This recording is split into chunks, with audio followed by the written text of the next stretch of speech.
tinokuchingamidzai kuchechi yeChrist Embassy yepamhepo yatinoita muchishona. Iko zvino hapachina chikonzero chokupedza svondo rose usina kupinda chechi, nokuti painopindwa unenge usipo, kuda wakanga uri kubasa pakaenda vamwe kuchechi, kuda wakanga uri parwendo, kuda chechi yeChrist Embassy haisati yakuwanikwa kwaunogara, kana kuti unofarira hako kudzidza shoko raMwari nechishona.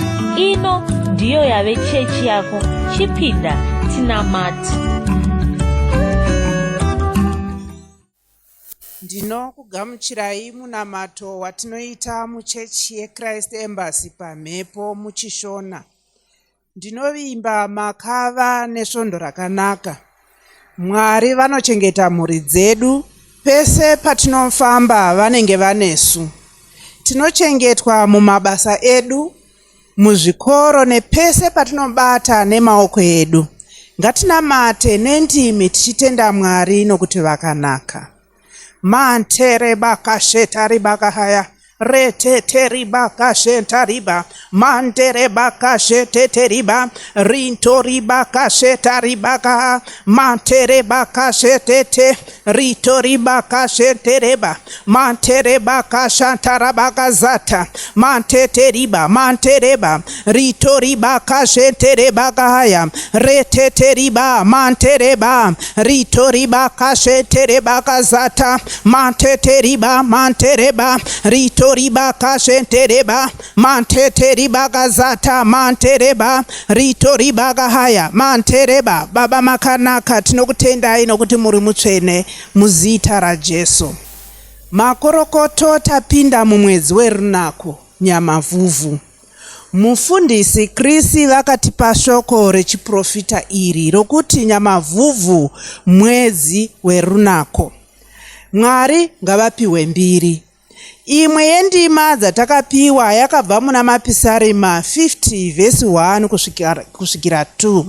Inoti, Mwari iye Mwari Jehovha ndiye akataura, akadana pasi pose kubva pakubuda kwezuva kusvikira pakuvira kwaro. Mwari akapenya ari paZioni iro rakanaka naka kwazvo. Matiri mune kubwinya nerunako rwaMwari. Ngatinamate tichitenda Mwari neshoko ravakatipa.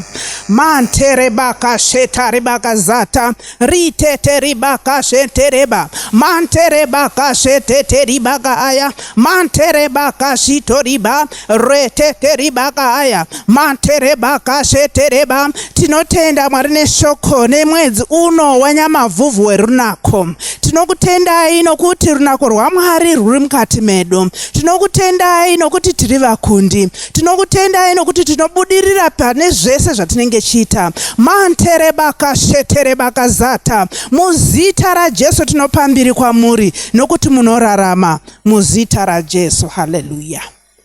Ngatinamate tichitenda Mwari pamusoro pegungano reWEC World Evangelism Conference rakaitwa kuguta reLondon. Ngatitendei Mwari neshoko ravakapa avo vakanga varipo. Tinokutendai Mwari nokuti muri mutsvene. Tinokutendai nokuti makanaka. Kudzwai nokuti makatipa shoko renyu. Shoko renyu rinorarama mukati medu. Tinokutendai. Mwatere baka shiteri baka haya. Mantete ribaka shetariba. Mandere baka shetere baka zata. Mantete ribaka haya. Tinokutendai, tinokupai mbiri muzita raJesu. Haleluya.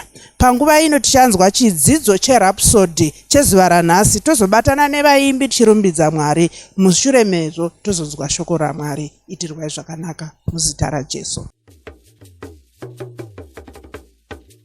Chatinopiwa namufundisi Chris Oyakilome. Musoro wenyaya unoti nguva yasara yava shoma. Luka 21 ndima 25 kusvika 26 inoti kuchava nezviratidzo pazuva, pamwedzi napanyeredzi.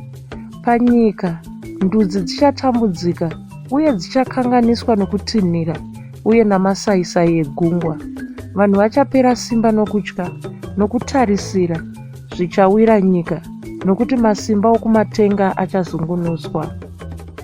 ugandanga huri kuwanda munyika, mhirizhonga iri kuwanda, utsinye huri kuwanda. Nyika yanhasi yashata kudarika yekare. Vanhu havachina mufaro, upenyu hwaomera vanhu vakawanda. Izvi zvinotaridza kuti tava mumazuva ekupedzisira. Ndo mazuva akataurwa naJesu. Vatungamiriri vedzinyika havachazivi zvekuita. Havasi kugona kugadzirisa matambudziko enyika. Matambudziko aya awandisa, asi vanhu vari kuvimba navo. Vanotarisira kuti vatungamiriri ava ndivo vachazogadzirisa zvinhu. Kunyange zvakadaro, havasi kuvagona. Asi isu tinoziva kuti angagadziriswa sei. Mushonga wacho ndiKristu, ivhangeri ravo. Vhangeri iri rinoshamisa zvikuru. Jesu vane mamwe mashoko avakataura. Tinovaverenga muna Mateo 24:14. Anoti, uye vhangeri iri reumambo richaparidzwa munyika yose souchapupu kumarudzi ose, ipapo kuguma kuchasvika. Jesu havana kuti munhu wese achagamuchira vhangeri, asi vakatirayira kuti tivaudze vhangeri iri. Tine shoko ratakabatiswa, tinofanira kusvitsa shoko iri kuvanhu. Iroro ndiro basa redu, ndiro ratichazobvunzwa. Saka tinofanira kuparidza vhangeri. Tinofanira kuriparidza pasi rose. Tinofanira kukasira kuriparidza. Hatifaniri kugara pasi. Mweya mutsvenewo havasi kugara pasi. Munyika mune nzvimbo dzine rima. Munzvimbo idzi ndimo mune vanhu vane utsinye. Asi isu tisu chiedza chenyika. Tisu takatakura chiedza chevhangeri. Jesu akataura muna Mateo 5:16 vakati, nenzira imwe cheteyo chiedza chenyu ngachivhenekere pamberi pavanhu, kuti vaone mabasa enyu akanaka, vagokudza Baba venyu vari kudenga. Vakasimbisa shoko iri muna Marko 16:15 vakati, endai munyika yose muparidze vhangeri kuzvisikwa zvose. Iri ibasa ratakapiwa, unofanira kurikoshesa. Usangofunga zvako woga, shingairira basa revhangeri. Shandisa nguva yako kufambisa vhangeri. Shandisa mari yako, shandisa pfuma yako, shandisa simba rako, paridza vhangeri. Nzwisisa kuti nguva yasara yava shoma. Vhangeri iri rinofanira kusvika kumunhu wose pasi rose. Namata mumashure mangu uchiti, Baba vandinoda, ndinokutendai. Makandipa mukana wekuparidza vhangeri. Vhangeri iri isimba. Ndiro simba ramunoshandisa kuponesa vanhu. Ndinoparidza kuti vhangeri riri kusvika kuri. Riri kupinda mudzimba. Riri kupinda muzvikoro. Riri kupinda mumasangano. Riri kutendeutsa vakawanda. Vanhu ava vari kuuya kukururama. Muzita raJesu. Amen. Dzimwe ndima dzinotsigira chidzidzo chanhasi ndedzinoti, Mapisarema 67 ndima 2, Marko 16 ndima 15 kusvika 16, na 2 Timoteo 4 ndima 2.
Haleluya.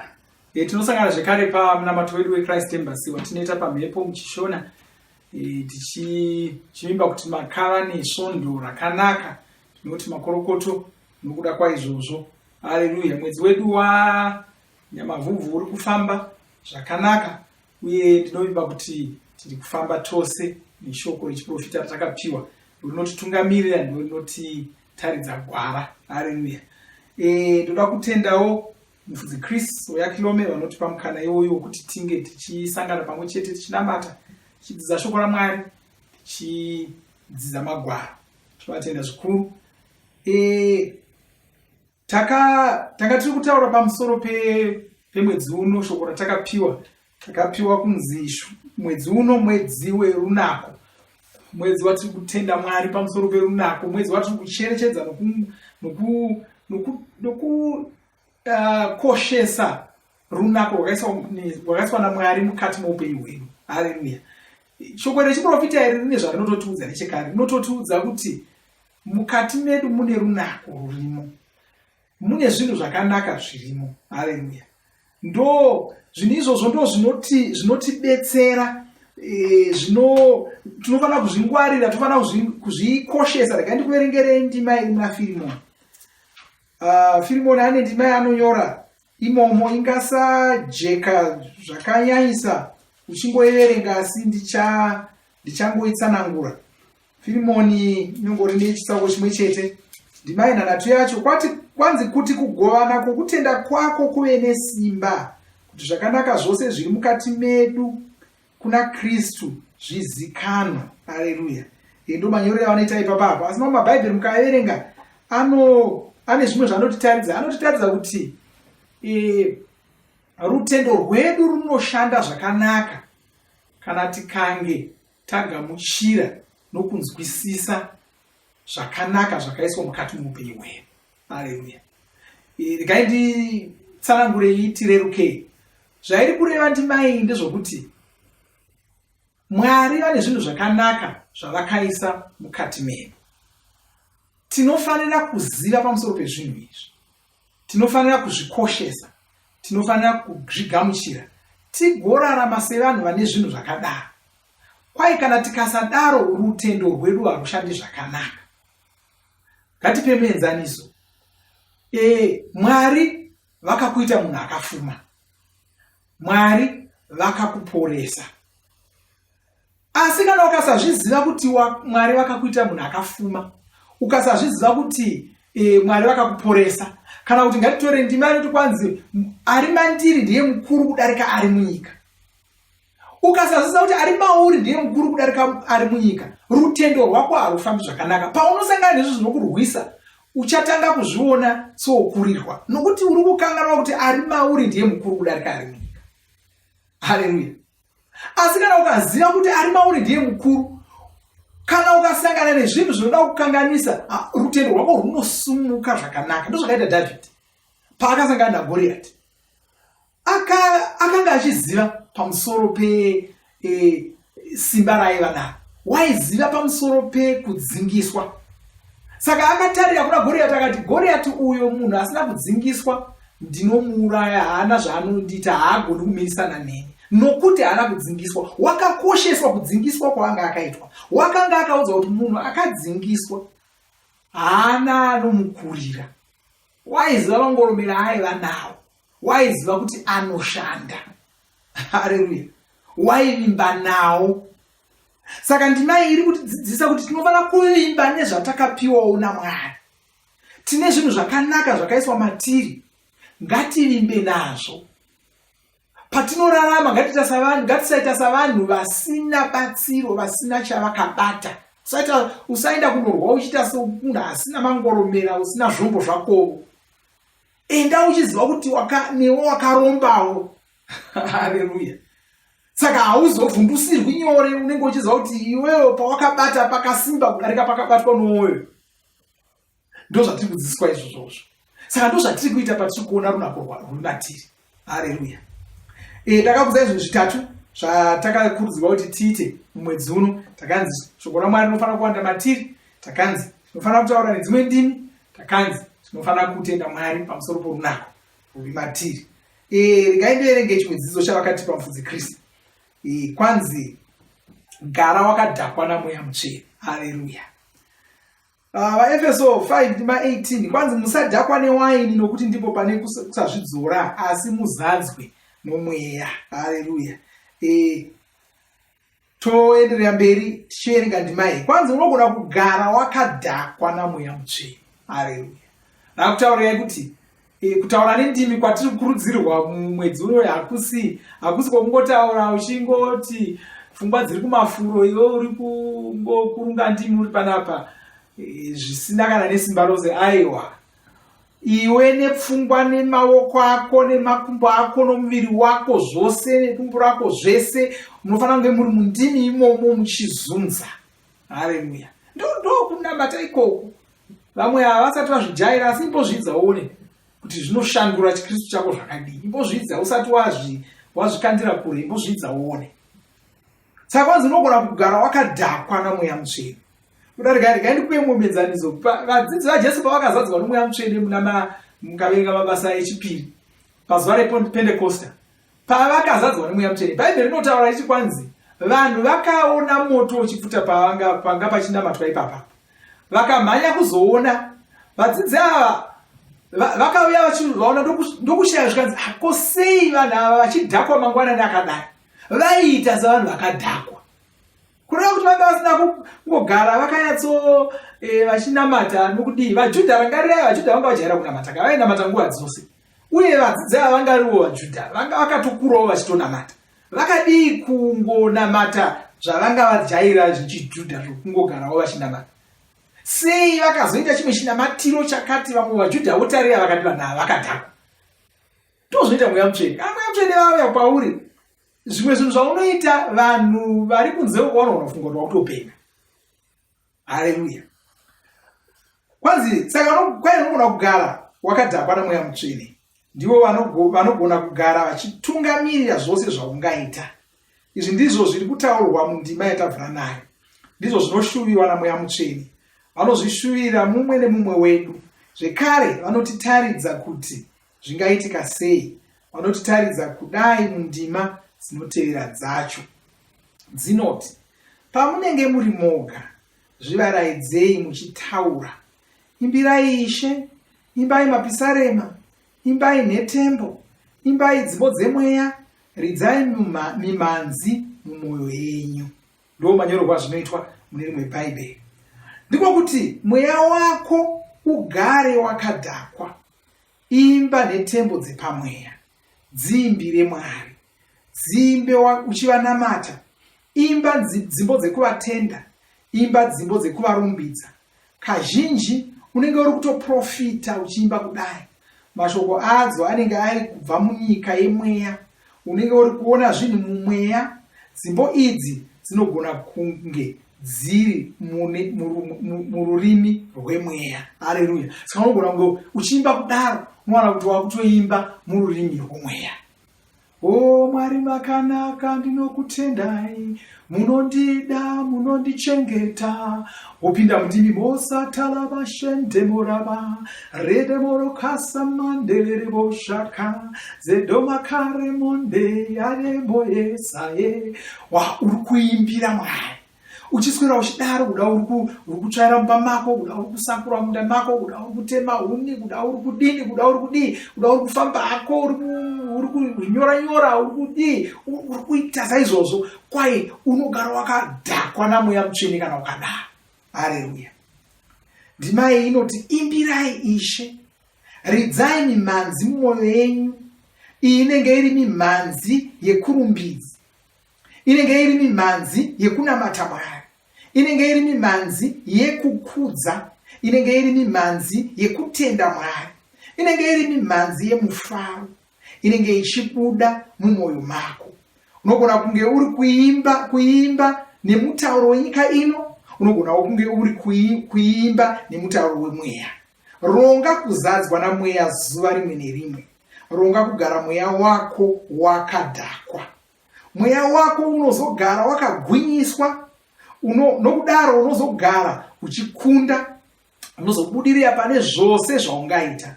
gara mweya wako wakadhakwa. Haufaniri kuzodhakwa wava kuchechi chete. Ngaugare wakadhakwa nguva dzose. Ngaugare wakadhakwa pose paunenge uri. Iwe ndiwo unosarudza kudhakwa. Ndiwo unosarudza kudhakwa nenzira iyoyo, kana ndiwe zvekare unosarudza kusadhakwa. Tanga nekuimba zviri mushoko raMwari. Mweya wako unozopedzisira wawana mamwe mashoko ekuimba. Saka unogona kutanga nemapisarema, ingava mapisarema 23, ingava mapisarema 27, ringava rimwewo pisarema. Verenga mapisarema aya, mweya wako unozogwinyiswa. Saka unozotanga kutaura nhetembo itsva. Mweya waMwari ndiwo vanenge vava kukupa nhetembo idzi. Gara uchiita izvi muupenyu hwako. Haleluya. Saka unogona kutora mapisarema 23, Jehovha ndiye mufudzi wangu, hapana chandingashaya. Imbofunga uchitaura kudaro wakatarisana neimba isina chinhu, isina chokudya. Wopinda mowana kuti hamuna usayo, hamuna chi, woti Jehovha ndiye mufudzi wangu, hapana chandingashayiwa. Haukurirwi pakadaro, kana hauzombosuruvari pakadaro. Chii chaitika? Uri kubudisa zvakanaka zviri mauri uchishandisa shoko raMwari. Wopinda mundimo utanga kutaura nemashoko nemutauro womweya. Haleluya. Ona, ndizvo zvinotikundisa pachiKristu. Zviite. Haleluya. Usangoti zvakaoma, zviite. Zvidzidzise kuita izvozvo. Zvinogona kutanga zvichikuremera, asi mushure menguva shoma shoma ndo unenge hwava upenyu hwako. Haleluya. Zvakanaka, ngatinyengeterei tichivhara tigosangana zvekare musvondo rinouya tichienderera mberi. Vabada kutenda nezita raJesu Kristu, tiri kunamatai, vakudzo kwamuri. Ndoda kutenda ndoda kuomunhu mumwe wandiri kusangana naye, tichinamata pamwe chete, taura chiropafadzo pamusoro poupenyu hwake, pamusoro poutano hwake nezita raJesu Kristu. Totaura kuti akagwinyiswa mukukutu, zvinodzingira kure marwadzo ese nezvirwere zvese nematenda ese kubva muhama dzese dzatiri kunamata nadzo panguva ino. Muzita raJesu Kristu ndichirayira kuporeswa, ndichirayira utano hwakanaka munyama yavo, muzita raJesu Kristu. Baba, ndinokutendai nokuumbidzai. Amen. Haleluya.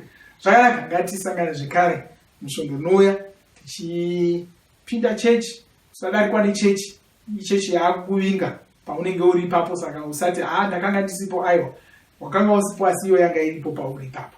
Saka famba nesu muchechi imomo. Tosangana svondo rinouya. Mwari vakuropafadzei. Vimba makomborerwa nemunamato wesvondo rino. Kana manga musati mazvarwa patsva, namatai mumashure mangu, muchidudza, muchirevesa, taurai muchiti, Mwari vari kudenga, ndinouya kwamuri, ndinokoka Jesu kuti vapinde mumwoyo mangu.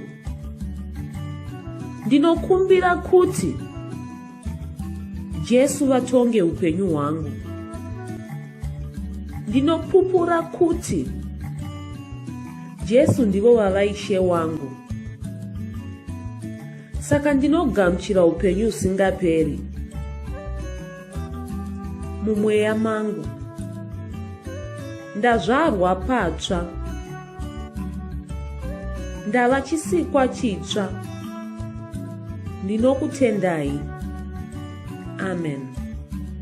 Makorokoto mazvarwa patsva, tinokugamuchirai muchechi yeChrist Embassy. Titumirei zita renyu nekwamunogara. Munogona kutumira iri SMS kana WhatsApp pa 0772 215 kana kutuma tsamba pa shona@gmail.com. Muchida kupa mpiro yenyu neEcocash, rovai namba *151*2*5*58222 motevera zvinenge zviri kutaurwa neEcocash ipapo. Kana muine nhare dzemazuva ano, munogona kushandisa KingsPay kupa mpiro yenyu. Shandisai kodi inoti TNIOG nemavara makuru. Tinoda kukuzivisai zvinotevera. Mufudzi Chris vakatizivisa kuti mwedzi wanyamavhuvhu mwedzi werunako. Mwari vakatipa upenyu hwakanaka, saka tiri kuvatenda nokuda kwaizvozvo. Zvekare tiri kututira shoko raMwari mumwoyo yedu pamwe nekutaura zvakanyanya nendimi. mungwarire kuita zvinhu zvose izvi mumwedzi uno. Tinokurudzira kuti musadarikwe nezvidzidzo zveRhapsody. Zvidzidzei kuti shoko riwande mamuri mugone kumirisana nezvinhu zvinonetsa muupenyu. Tinodavo kuzivisa vane nhare dzeEconet kuti mava kugona kuwana Rhapsody panhare dzenyu kunyangwe musina WhatsApp. Munorova *205# mosarudza daily devotional, subscribe, shona Rhapsody muchishona. Munamato uno munoubata paWhatsApp, paradio, paYouTube panoti Shona Online Church nepa bit.ly/Shona Church. Tinokumbira mutizivise kana muri kutibata pane imwe yenzvimbo idzi. Kana pari paintaneti munogona kunyoresa muchitipa zita renyu. Kana pari paWhatsApp tinyorerei tigopota tichikutumirai zvimwe zvidzidzo. Kana kutitumira SMS pa 0772 166 928. Ivai nesvondo rakanaka.